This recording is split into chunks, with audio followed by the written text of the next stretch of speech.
في هذه المقابله هذه اللي حنا كنشوفوها كمقابله مهمه داخله في نطاق البروغرام دو بريباراسيون ديال الفريق اللي ان شاء الله بديناه يوم الاثنين، وغنتكلموا فيه بالتفاصيل في الجزء الثاني ديال هذا اللقاء هذا. وغنخلي باتريس كارتورون لو كوتش هو يعطيكم يعني جميع التفاصيل على هاد التحضيرات اللي بداوها الفريق. علاش اختارينا الفريق بيتيس باش نديروا هذه المقابله هذه؟ كنعرفوا المستوى العالي اللي كتعرفوا لا ليغا الاسبانيه، كنعرفوا كذلك التقارب اللي كاين يعني لا فيما يخص النقطه الثقافيه ولا النقطه الرياضيه بين البلدين. وتبينا بان يعني بلد اللي هو قريب لنا وفريق اللي قريب لنا اللي سالاو كنظن في المرتبه العاشره في لا ليغا هاد الموسم اللي عداز، يعني كان فريق مناسب باش يعني نساليو ولا باش ندخلوا في المرحله الاخيره ديال التحضير ديال الفريق يعني قبل ما نبداو زمام الامور، وقبل ما ندخلوا البطوله، وقبل ما ندخلوا للتشامبيونز ليغ ان شاء الله. بحال اللي كتعرفوا الرجاء كيلعب على 4 واجهات هذا العام، وهذه كي تحفيز وفي نفس الوقت كتعطينا يعني واحد الشحنه باش نحضروا راسنا مزيان باش نحاولوا من بعد النتائج اللي قدمناها العام اللي فات وحرزنا على 2 ديال الالقاب وتاهلنا للتشامبيونز ليغ. يعني هذا حافز باش نديروا عاوتاني ان شاء الله شي موسم اذا بغى الله يكون احسن من الموسم اللي عداز. ولهذا كنعرفوا بان لا بريباراسيون هي كتكون واحد الفتره وواحد النقطه مهمه اذا بغينا ندوزوا واحد الباليي ونزيدوا نحسنوا المردوديه ديال الفريق. كنشكر السي يوسف اللي معنا، سوسيتي ماك سبور اللي هو لا سوسيتي دورغانيزاسيون سبورتيف ولا ماركتينغ سبورتيف اللي كتساعدنا في ترتيب هذه المقابله، واللي هو اللي كان يعني الصله بيننا وبين الكلوب دو بيتيس. وكنشكرو هو يعني كيقدم واحد العمل جبار للكره المغربيه، ماشي غير مع الانديه لكن حتى مع الجامعه. وان شاء الله غنديروا هذه المقابله معاه، وغتكون غالبا في يعني في المستقبل القريب مقابلات اخرى ومشاريع اخرى اللي غنخدموها مع شركه ماك سبور. فوالا دونك ما غنجيش نطول عليكم، غنعطي الكلمه لخوليو اللي هو من فريق بيتيس، مكلف بلا كومونيكاسيون في فريق بيتيس. غيعطيكم واحد النظره ويتكلمكم على المقابله. من بعد خوليو غنعطيو الكلمه لمسيو باتريس كارتورون اللي غيهضر لكم كذلك على المقابله. ومن بعد السي يوسف غيختم هاد الحصه هذه قبل ما نعطيوكم داك الساعه الكلمه باش يمكن لكم تحطوا اسئله لا للنادي الرجاء لا للنادي بيتيس على هاد المقابله هذه. دونك نعطي الكلمه مباشره الى خوليو لا بارول.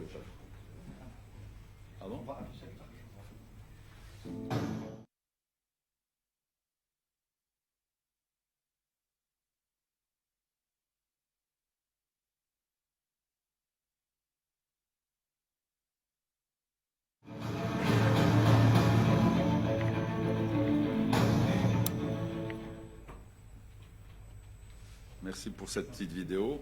Je donne la parole à Julio.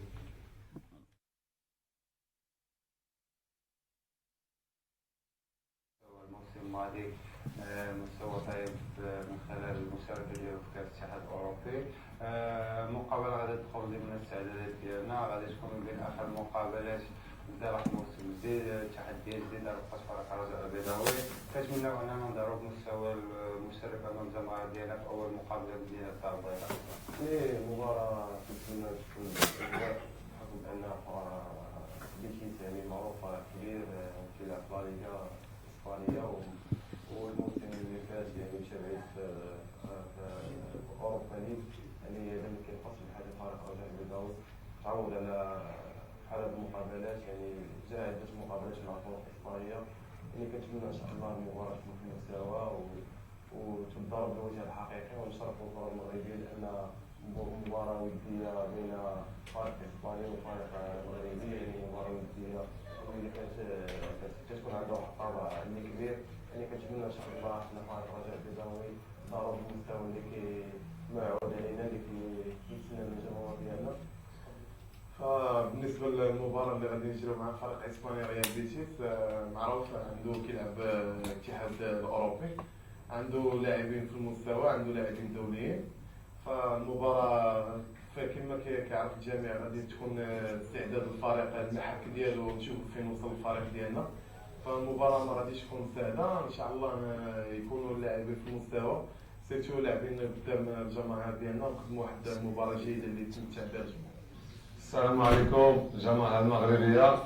مهم عندنا واحد المباراة ضد الرجاء العالمي إن شاء الله 4 شهر 8 في استاد محمد الخامس، وكنتسناكم كاملين بكم.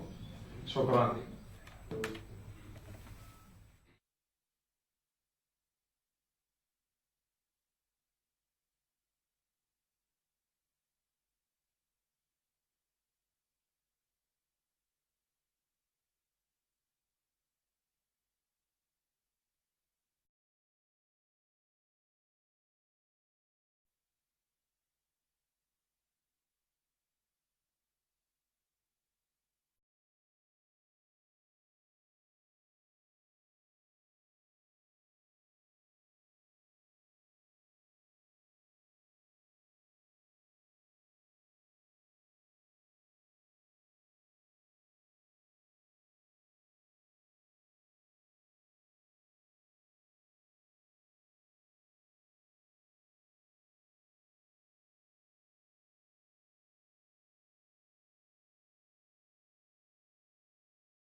Nous avons joué contre Raya en 1964 à Tétouan, pas à Casablanca, à Tétouan, par la fête du trône.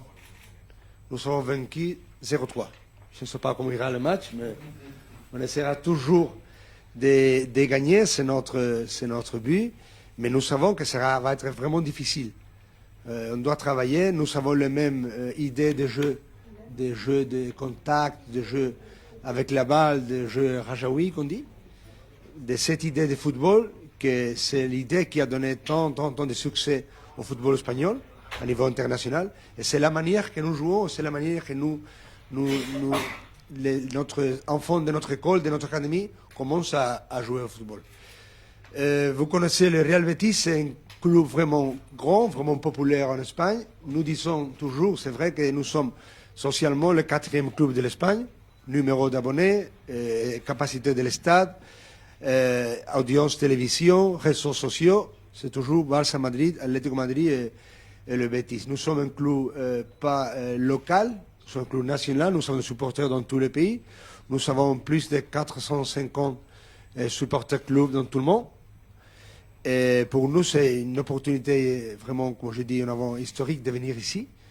Nous sommes en train dans un processus vraiment important d'internationalisation du club, avec le département du développement international, avec mon collègue Tony Ortega. Nous avons focusé à Japon, à Mexique. Nous avons des joueurs au Mexique. Nous irons dans 10 jours là. Et maintenant, c'est le monde de l'Afrique. Nous savons que c'est le continent du futur du football. Et on peut travailler beaucoup, mais il y a des moments uniques, on doit profiter. Et un match au Maroc contre Raya, c'est un moment vraiment historique et on doit le profiter. Pour le club, pour notre Liga, et aussi M. Nacho, le délégué de la Liga au Maroc, on doit travailler ensemble avec eux. Et seulement, pas plus, j'espère qu'on aura un très bon match. Nous avons de très bons joueurs, nous savons que Raya aussi a une très bonne équipe. Les moments, c'est magnifique, c'est le mois d'août, monsieur le coach. On est en train de préparer les championnats. Nous commençons le 17, chez nous, le 17 août, contre Valladolid. Alors, je suis sûr que ce sera une fête du football. Mon ami Zouaï Fedal me disait, tu ne veux pas imaginer comment sont les matchs des Raya. Tu vas voir, nous disons toujours, nous sommes des supporters très, très passionnés du Betis, mais nous sommes sûrs qu'on va voir un spectacle le 4 août ici contre Raja. Merci beaucoup.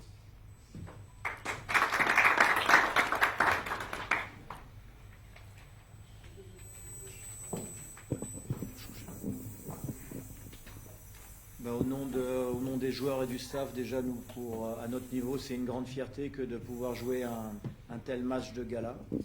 C'est également la meilleure des préparations à 2 semaines du début du championnat. On reprend également le week-end du 17. Donc, pouvoir se comparer à un grand d'Espagne, c'est à la fois une fierté. Surtout, ça va être pour nous l'occasion de mettre nos joueurs dans la difficulté, de voir ce qu'on a besoin d'améliorer dans les jours qui vont suivre. Mais encore une fois, c'est un grand événement, un grand rendez-vous. On va préparer l'équipe pour être prêt déjà pour ce match magnifique. Et j'espère vraiment effectivement que nos supporters vont montrer à l'Espagne qu'ils savent supporter leur équipe, qu'ils savent mettre une ambiance incroyable dans un match, même si c'est un match amical, mais un match de standing. En tout cas, on est très fiers de ce match.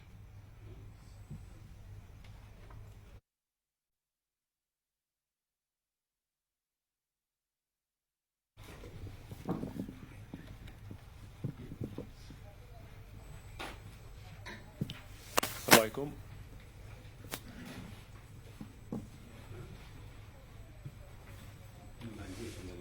Salam alaikum. Alors c'est un retour au Raja depuis les années où j'avais travaillé depuis 2012 jusqu'à 2015 avec le Raja, que j'ai organisé les matchs de Atlético Bilbao, Barça, Espanyol Barcelone, Nice, plusieurs d'autres matchs, Sfax, Al-Qdail, etc. Et tout. L'idée aussi aujourd'hui, je remercie au président de nous faire confiance pour le retour.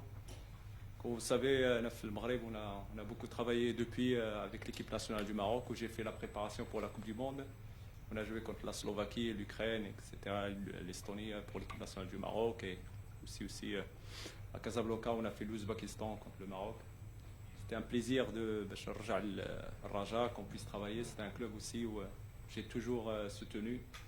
Pendant la Coupe du Monde aussi, la Coupe du Monde des clubs en 2013, on a beaucoup collaboré avec eux. L'idée de revenir avec un tel match, Raja Betis, 2 clubs qui partagent les mêmes valeurs, les couleurs. Voilà, c'était aussi l'idée اللي خرجنا باش نجيبوا هذا الماتش qui soit réalisable avec toutes les possibilités. Je pense la date le 4 août, ça tombe un dimanche.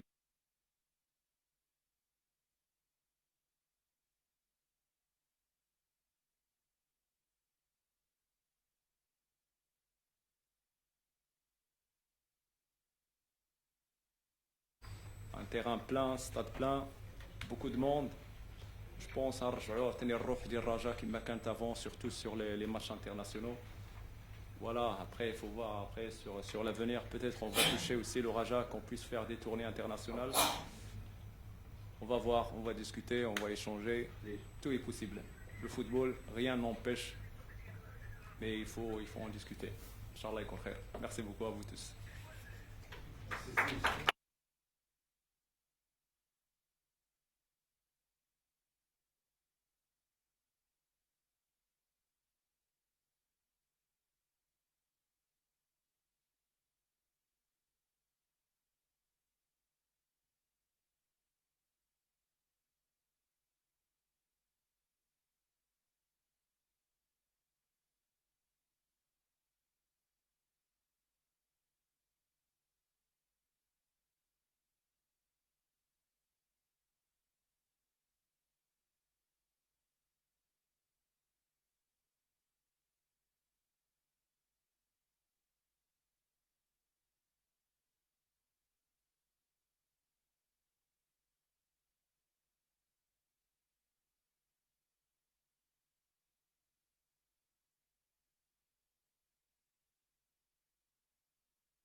la répartition du capital d'un club comme le vôtre.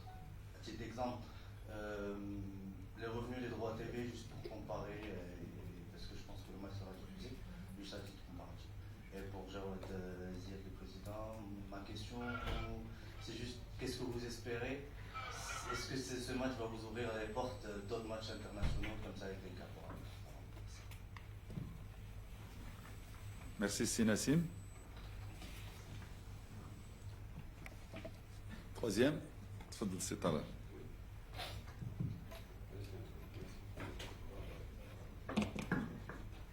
Ahmed Talal, le CTV. Ma question pour Julio Jiménez, c'est que le Raja a une grande histoire avec les clubs espagnols, notamment le fameux match Raja contre Real Madrid.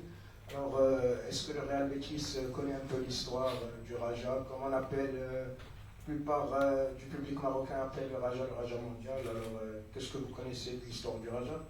Question pour coach Carteron, est-ce que la concentration cette année du Raja sera au Maroc ou en dehors du Maroc? Ce sera plus tard, ça. Deuxième partie de l'émission.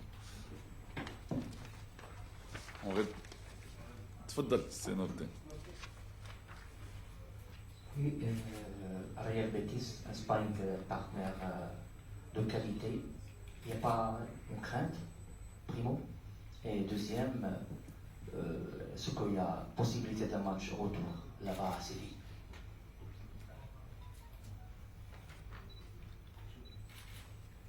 C'est bon. Alors, la question de Youssef, Monsieur Chani posait la question sur l'équipe au complet. Allez-y. Merci beaucoup. Bien sûr, c'est le 4 août. Le 4 août, nous avons plusieurs joueurs qui sont maintenant ou jouant la CAN, comme Aïssa Mati avec l'Algérie, qui viennent de jouer la Coupe d'Amérique, comme le Chelsea, ou qui ont joué les championnats européens au 21, comme Junior Firpo, nous avons vaincu l'Espagne. Mais le 4 août, tout le monde sera là. Et bien sûr, tout le monde sera travaillant et tout le monde vient à Casablanca jouer contre Raya. Nous ne jouons pas avec ça. Nous venons l'équipe travaille, l'équipe vient. Comme je disais en avant, c'était seulement 2 semaines avant le commencement du championnat. Alors, tous les joueurs qui seront de l'équipe dans ce moment-là viendront jouer ici, bien sûr. Au niveau objectif, on se pose un triple objectif. D'abord un objectif sportif, de pouvoir confronter notre équipe à un club de haut niveau, un club international qui joue régulièrement les Coupes d'Europe. Donc cet objectif sportif est important. Nous avons un deuxième objectif, bien entendu financier, avec, si possible, gagner de l'argent, mais au moins ne pas en perdre. Alors on a des clauses de confidentialité, on ne pourra pas avancer dans les chiffres, mais l'objectif est de pouvoir, entre les droits télé, je reparle encore des droits télé, et sur le match que nous allons vendre, les tickets et puis tout le marketing qu'il peut avoir autour, d'au moins équilibrer pour ne pas perdre. Et puis troisième objectif très important, c'est de reconstruire une image d'un Raja qui gagne, d'un Raja offensif sur la scène internationale, présent dans les grands événements. Alors soit on est présent dans les grands événements parce qu'on participe aux Coupes d'Afrique, aux autres, soit on crée nous-mêmes ces événements. Et c'est cet objectif avec les collègues du bureau qu'on a voulu Yanni également fixer. En ce qui concerne les cartes, bien entendu, les porteurs de cartes auront accès aux matchs amicaux et donc auront accès au match de Betis. Voilà. Vous aviez une question de M. Nassim sur la représentation du match, sur le capital et droit TV. La première sur le match, c'est nous avons commencé il y a quelques années à préparer la pré-saison. Dans ce moment-là, peut-être c'était plus facile de jouer en Espagne avec des équipes proches à Séville, de faire des gros voyages. Mais on pensait que l'été, la pré-saison, c'est pas seulement pour travailler pour le championnat. On doit penser avec l'objectif que M. le Président disait, d'internationalisation et de voir des autres foot. Tu sais parfaitement pour les équipes espagnoles comment on va jouer au cours de la saison. Alors c'est ça que nous, dans cet été-là, nous jouons au Mexique, nous jouons deux tournements au Portugal et nous jouons ici au Maroc. Tous les matchs de premier niveau. Nous jouons vendredi le premier match à Portugal contre Sheffield, l'équipe anglaise qui est montée en première division. Alors ce sont toujours des premiers niveaux. Il y a des entraîneurs qui peuvent faire 12 matchs Mais tous les matchs ont un but sportif et de business, d'internalisation de la marque, de vendre notre club Betis à niveau international. Pour penser qu'on va jouer en Europe, en Amérique du Nord et en Afrique. C'est ça l'idée. Et dans cette idée, jouer à Maroc, pour nous, c'est vraiment important. On doit profiter de l'opportunité et nous espérons, ce ne sera pas la première fois, bien sûr, de venir plusieurs fois ici au Maroc, jouer contre Raja. Quand on fait ce type de match, on fait aussi des amitiés, des relations avec les dirigeants de tout club. Et nous sommes sûrs que ça va avoir une très bonne relation entre Ajax et Betis pour le futur. Les droits de la télévision, ça c'est intéressant, c'est une question qu'on m'a posée dès que nous avons laissé l'avion hier soir à l'aéroport de Casablanca, parce que le championnat espagnol, la Ligue a grandi grâce à qu'on a réglé vraiment le droit de la télé. Il y a peut-être 6 ou 7 ans, chaque équipe vendait ses droits individuellement. Alors c'était vraiment difficile de faire une comparaison avec la Premier League, parce que c'était un championnat qui vendait le droit de manière unique, c'était organisé par le championnat. Alors, le gouvernement espagnol, la Ligue espagnole et les clubs nous sont mis ensemble pour faire cette idée de droit de la télévision centralisée. Et dans ce moment-là, il n'y a pas une différence énorme entre les droits de la télé, par exemple, de Madrid et Barcelone, avec ceux de Getafe. Il y a vraiment une différence, mais les 50% de droits, ce sont les mêmes pour Madrid que pour Grenade qui est monté cette saison. Et l'autre 50%, c'est important, ce sont les résultats sportifs qu'il y a, c'est-à-dire qu'il faut monter, et les résultats de l'audience télévision qu'il y a. C'est important ça aussi. Alors, par exemple, pour faire la comparaison que vous m'avez demandé, l'année dernière, nous avons eu des droits de télévision, le Real Betis a eu 64 millions d'euros, et cette saison-là, c'est plus ou moins la même chose. Sur un budget total de... L'année dernière, de 141, et cette saison, le budget sera 170 millions d'euros.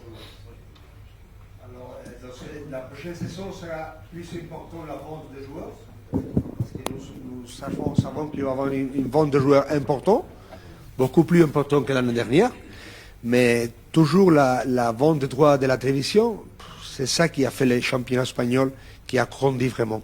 Nous sommes approchés absolument avec la Premier League, et chaque fois que nous allons parler des anglais, bien sûr, on parle de Premier League, c'est toujours là. Pour nous, c'est l'anglais. Quand on va, nous avons beaucoup de réunions, d'encontres avec des autres championnats, avec des autres pays qui ont une culture footballistique importante, comme le Maroc, c'est toujours la même chose. Comment est-ce qu'on peut profiter à changer l'idée des droits de la télé? Et bien sûr, la Ligue, je suis sûr, comme Nacho est ici avec nous, au club comme le Betis, nous sommes à votre disposition pour aider, pour tout que vous avez besoin. Je crois que le Maroc, nous savons en Espagne qu'il y a un championnat vraiment populaire. Les stades sont pleins. C'est difficile de trouver en Europe les stades comme ils sont au Maroc. On a l'idée du football européen. Oui, c'est ça, un très bon football. Mais vous allez dans beaucoup de pays et les stades sont presque vides. 2-3 clubs avec les stades pleins et en plus, sont vides. Au Maroc, c'est incroyable. Quand on voit les derbies de Casablanca ou les autres matchs importants, les autres classiques de la Ligue, et peut-être c'est ça qu'on doit penser, de faire un championnat fort, important. Les clubs qui soutiennent les championnats, ce sont les clubs importants, on doit penser à eux. Et cette idée de faire que tous les clubs, je crois, Monsieur le Président, vous pouvez me corriger, avec les mêmes argent de la télé, c'est difficile de penser ça. Je ne sais pas si c'est la suivante ou pas. On va demander pour l'histoire des Raja. Voilà, l'histoire des Raja, c'est l'histoire d'un club qui a, vous savez l'histoire, comment il a choisi un système de jeu, le fameux jeu Rajaoui, et c'est pas seulement de jouer au foot, c'est jouer et amuser. Et comme on a un style de jeu. Bien sûr, la figure de Père Joiro, historique dans le club et comment il a changé la vie d'Iraya. Et après les décades de succès au championnat marocain et surtout des succès dans le championnat continental d'Afrique. Hier, que Monsieur le Président m'a montré les coupes, les titres, les palmarès incroyables. Incroyables. On voit les coupes d'Afrique, les super coupes. C'est incroyable. Alors on dit que, comme je crois, ce que je lis, ce que je connais, que c'est le travail avec les jeunes. C'est ça le futur du foot. Et bien sûr, Raya a fait un travail historique incroyable avec l'académie, avec les jeunes joueurs. Peut-être maintenant, pour l'équipe du Maroc, c'est plus difficile parce qu'il y a une concurrence qui n'était pas en avant. C'était Qatar, Arabie Saoudite, les Émirats. C'est difficile de lutter contre eux.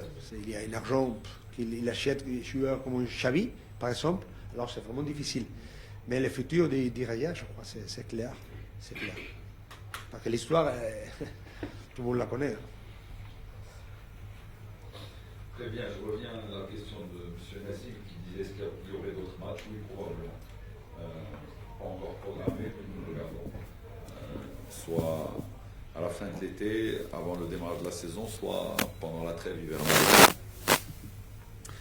Coach, vous avez une question de M. Talal sur la concentration. On a dit qu'on répondait tout à l'heure. Okay. Très bien. C'est Nordin, match retour, peut-être. On va voir l'aller comment ça va se passer. Et pourquoi pas un match retour, on en parlera avec nos amis du Real de Betis.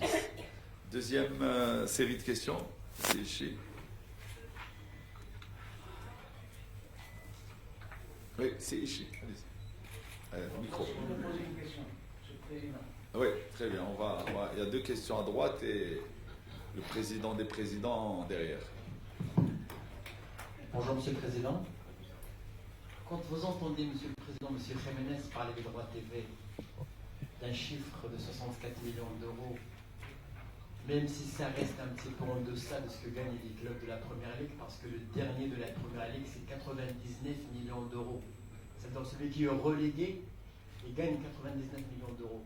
En Angleterre. Revenons-nous au Maroc et au Raja de Casablanca. Quand vous voyez la répartition des droits TV, les clubs sont répartis de la même manière, c'est-à-dire entre le premier et le dernier. Est-ce que ça ne vous révolte pas et ça ne vous pousse pas à aller chercher, à aller militer pour qu'il y ait une autre répartition au niveau d'abord de l'audience, comme M. Khaled a dit, des résultats sportifs et tout ça, parce qu'au Maroc, le dernier, le premier, c'est pareil. Et merci. Merci pour la question. تفضل. الحمد لله ودينا 360.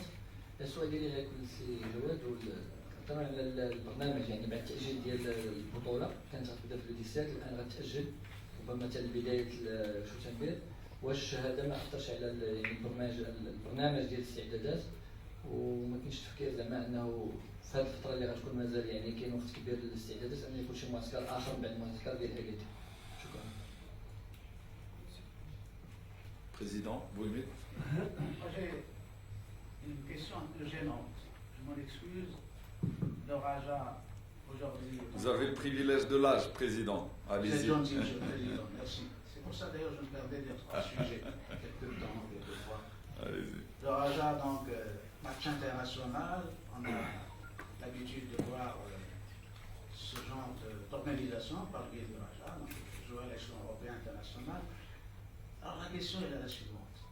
À quoi sert-il d'organiser des matchs internationaux? On va voir le niveau des joueurs internationaux du Raja au moment où, au niveau de l'équipe nationale, on ne regarde pas du côté des locaux. Je ne sais pas si vous avez réfléchi à cette question. De toute manière, je vous invite à donner une réponse. Merci.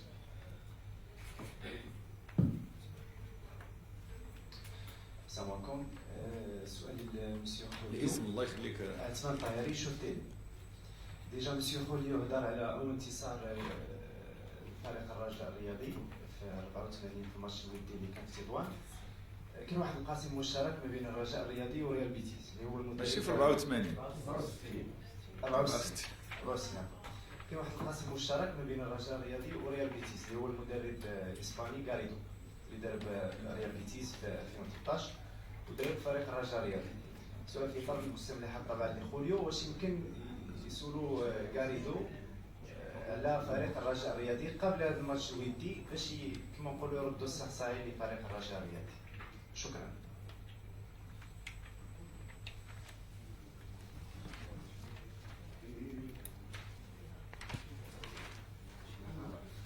Encore une question, là on répond. C'est Ishi. Hier, en discutant avec nos amis, ils ont fait une petite visite au club informel et on a échangé. Et sur la question des droits télé, aujourd'hui les droits télé représentent quasiment la moitié de leur budget. Et depuis que la Ligue s'est occupée de commercialiser les droits télé, il y a eu un bond des recettes télé pour l'ensemble des clubs. Bien entendu, la manière de répartir ces recettes, comme l'a expliqué Julio, c'est que la moitié des recettes est distribuée de manière équitable ou disons uniforme sur l'ensemble des clubs, sans tenir compte d'aucun autre paramètre. Et le reste, les 50% restants, sont distribués en fonction de certains critères que sont les résultats, l'audience, le nombre de spectateurs. L'idée étant de récompenser les plus méritants et les plus populaires. Donc voilà, vous connaissez ma position sur la question. Au Maroc, le gâteau doit grossir, c'est un petit gâteau. Et la manière de répartir également doit évoluer. C'est justement l'objectif de ce type de match et de ce type de rapprochement entre clubs qui n'a pas simplement un objectif sportif, mais qui a un objectif d'échange d'expérience, d'échange de bonnes pratiques. Et d'ailleurs, on a esquissé la possibilité, avec le Betis, de mettre en place un certain nombre d'échanges dans le cadre d'une convention éventuelle, où nous pouvons profiter de l'expérience accumulée. En matière de formation, on sait que l'Espagne a fait un bond de géant en matière de formation, et quand on regarde le nombre de joueurs internationaux, le top 3, l'Espagne figure dans le top 3 des joueurs espagnols qui jouent dans les autres championnats. Ça veut dire que l'Espagne a été en mesure de former en grande quantité des joueurs de haut niveau, et ça se voit également sur les résultats des équipes espagnoles, que ce soit l'équipe première ou les équipes de jeunes.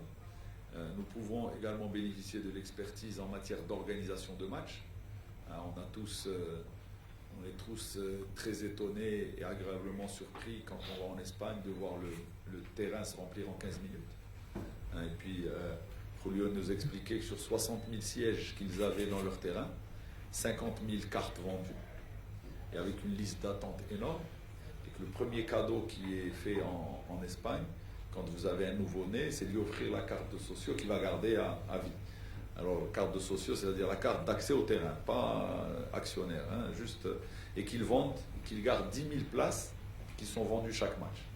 Donc 80% est vendu, ou 90% est vendu à l'année, et seulement 10% est vendu à chaque match. Et bien entendu, ça permet également de permettre à ceux qui n'ont pas la carte d'accéder au stade. Sauf que quand vous avez 10 000 sièges, la chance d'accéder à un siège est compliquée. Et bien entendu, on a également compris des choses que nous faisions intuitivement, que chez eux également. Il y a 3 types de matchs. Il y a les grands matchs avec un prix pour ces 10 000 sièges. Il y a les matchs moyens avec un deuxième prix inférieur. Et puis il y a les matchs un peu encore plus faibles en termes d'entrée. Donc le siège n'a pas le même prix en fonction de... c'est un spectacle qu'on offre quand j'imagine le Barça ou le Real ou l'Atlético vient jouer contre Betis, c'est pas le même prix que quand c'est Getafe, avec tous les respects que j'ai pour Getafe. Donc voilà, c'est ce type d'échange qui peuvent être intéressants, et notre objectif est de nouer avec le Real Betis un partenariat pour pouvoir avancer dans ces choses-là. Les clubs espagnols ont fait énormément d'efforts et ont vraiment développé leur marketing et leur merchandising. C'est une source financière alternative. Nous avons fait beaucoup d'efforts également au Maroc, mais il y a des choses que nous pouvons également apprendre. Donc ce sont les axes sur lesquels nous allons travailler. Sibel Aoudi a parlé de le report du championnat de Botola. حنا اليوم باقي ما جاتنا شي بريه رسميه كتقول لنا كاينه روبور. حنا اليوم رسميا عندنا لو 17 غنشوفوا واش غيوقع. Et peut-être M. Carteron pourra répondre à la question de M. Leudi qui dit est-ce qu'il y aura un report du championnat. Aujourd'hui, officiellement, la seule date que nous avons, c'est le 17. On verra après si s'il y a la possibilité de... si la Botola est décalée. S'agissant de la question de Sibou Imit, nous, en tant que club, nous avons une volonté qui est de... Nous avons une double volonté. D'abord, préparer au mieux notre club de manière à faire face de la manière la plus positive aux différentes confrontations, aux différents challenges qui nous attendent. Nous allons rejouer la Coupe arabe, nous allons jouer la Champions League, nous avons la Coupe du Trône, nous avons le championnat. Et pour cela, il faut avoir un effectif le plus riche possible, la meilleure préparation, et qui dit préparation dit confrontation. Nous pensons en effet que nous avons des joueurs de niveau international. Certains ont d'ailleurs gagné la Coupe d'Afrique des joueurs locaux il y a 18 mois, le Chan. Ces mêmes joueurs, à mon humble avis, et là je laisse les techniciens parler et je ne peux pas prendre le rôle ni du sélectionneur national ni de l'entraîneur du Raja, mais je dis quand même, nous avons des joueurs qui ont non seulement de bonnes capacités, mais également une très bonne connaissance de l'Afrique. Si je prends les joueurs cadres et je compte combien de matchs ils ont joué cette saison en Afrique, sur les 61 matchs joués, je vais trouver au moins une dizaine de matchs joués sur les terrains africains. Donc cette connaissance, qui est d'ailleurs qu'on peut retrouver pas seulement chez les joueurs rajaouis, mais sur beaucoup d'autres joueurs des grands clubs marocains qui ont joué les coupes africaines, à mon avis, cette expertise, cette connaissance aurait été et une richesse et peut-être d'un apport important pour l'équipe nationale. Il appartient à ceux qui s'occupent de l'équipe nationale de émettre leur avis et de donner leur avis quant à la non-sélection des joueurs locaux. En tout cas, nous sommes très contents au niveau du Raja de la qualité de nos joueurs cadres et du rendement de ces joueurs qui, pendant toute la saison, je le disais, ils ont joué 61 matchs. Je ne sais pas combien vous avez joué de matchs à Betis cette année, presque.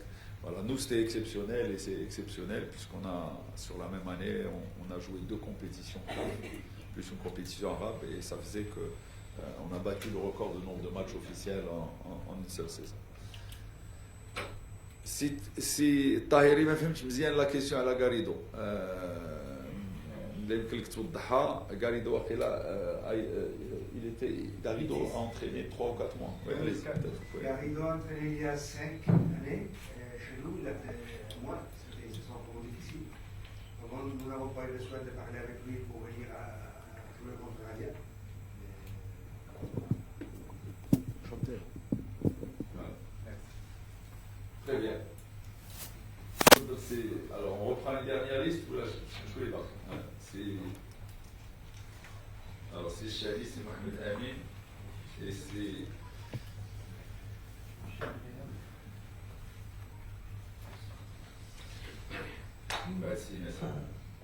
une question carteron. J'aimerais bien vous parler du poste d'arrière gauche au Raja. Est-ce que c'est bien pour la deuxième partie si tu veux bien. On reste sur le match, comme ça on peut libérer nos amis et... Je pense que vous avez répondu à ma question parce qu'il s'agissait que tout d'abord, moi j'avais une idée que c'était un petit déjeuner presse pour un petit peu parler des grandes lignes du Raja cette saison, ce qu'il y aura, ce qu'il... Voilà. Partie Donc, bon courage et bienvenue pour l'équipe de Betis parce que c'est un match gala, il n'y a pas beaucoup de questions, sinon on espère que ce sera une bonne fête. Merci. Merci. Et pour la partie technique, ce sera la deuxième partie. Merci. Et c'est ici s'il y a quelque chose en relation avec le match. Allez-y, merci. C'est peut-être une question qui est un peu hors match pour le Betis, mais c'est juste pour mon papier général un peu sur le club de présentation. Le Betis a changé de politique ces dernières années. Ils ont un peu recruté des stars. On a vu des Lo Celso, on a vu des Carvalho arriver. Vous avez parlé de revente il y a quelques minutes la saison prochaine. Comment vous arrivez à convaincre des supporters comme des fanatiques comme ceux du Betis de lâcher des stars, d'attendre et d'en racheter d'autres? Bon, on a parlé de droits télé. Les droits télé sont vraiment importants. c'est important aussi les tickets, la billetterie, les abonnés. Nous avons vendu presque 20 millions d'euros en tickets. Et les marketing, ce sont 13.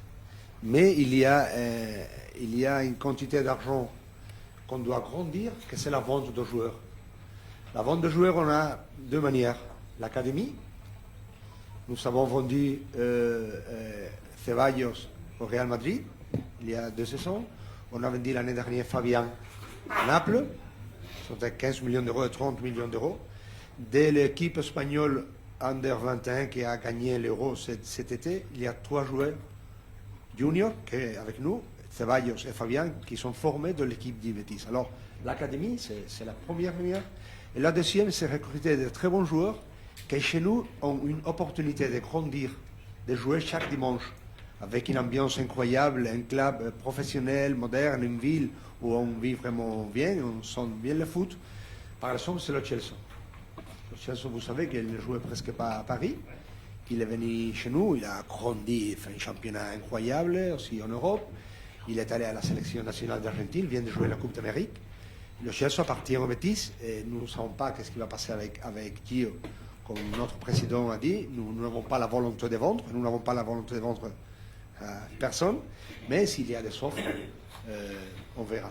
Mais aussi, il y a des jeunes joueurs comme Diego Lainez, qui est le Mexicain, que nous avons maintenant le capitaine de la sélection du Mexique, André Guardado, qui est un joueur, c'est le joueur avec plus de matchs de la sélection historique du Mexique, et de jeunes joueurs comme Diego Lainez, qui est un très bon joueur au Mexique. Nous avons acheté l'année dernière de l'Amérique, de Mexique, et ce sont les valeurs que tu...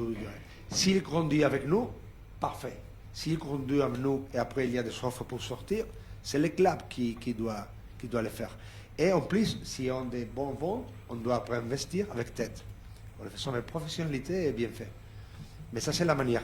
On a déjà de très bons droits télé, la billetterie, le marketing, mais il y a un terrain pour jouer, que c'est celui d'acheter et vendre les joueurs.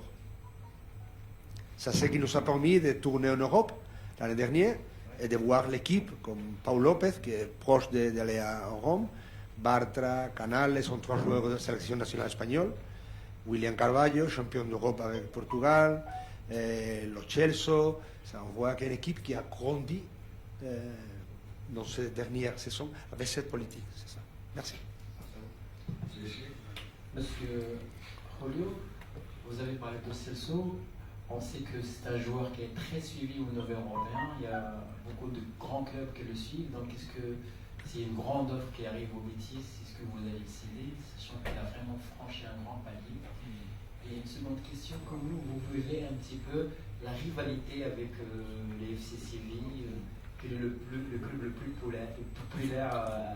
Est-ce que c'est le Betis ou le FC Séville?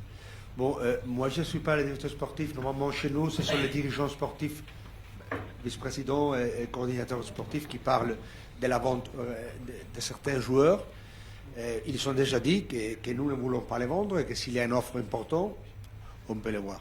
Et après, la rivalité de notre ville, la rivalité de Séville, je crois que c'est très semblable à celle de Casa. Nous sommes des grands clubs.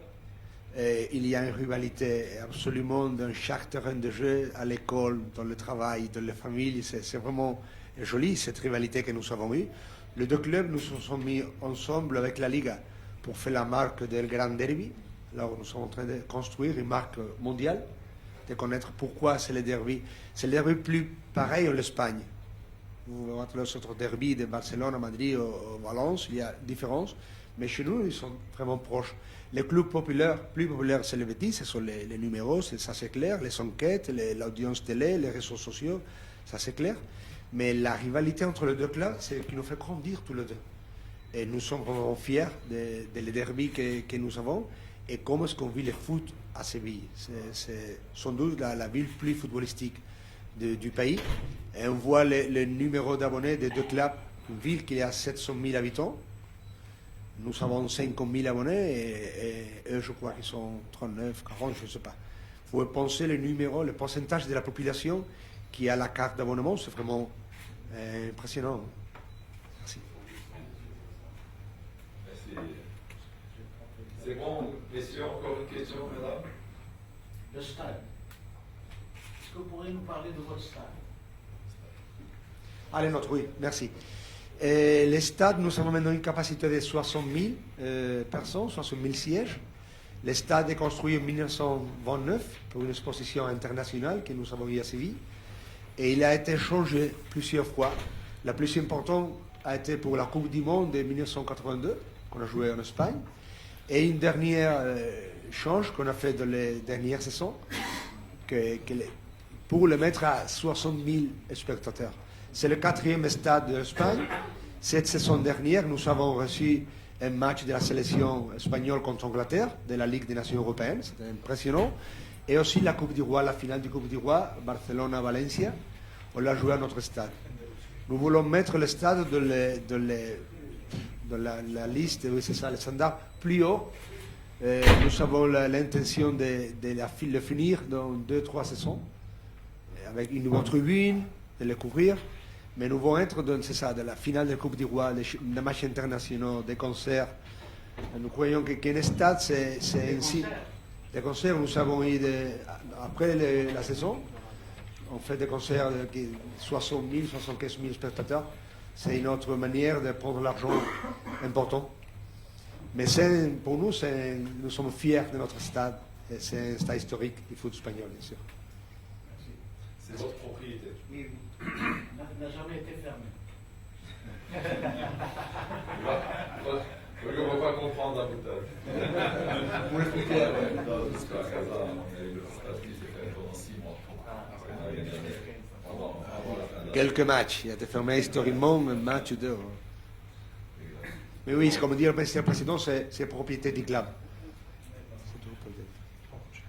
Très bien, on va procéder à un échange de maillots et puis après on va libérer nos amis qui vont aller voir le stade, visiter le complexe 5 avant de prendre l'avion pour repartir à Séville. Merci beaucoup, monsieur. Enchanté.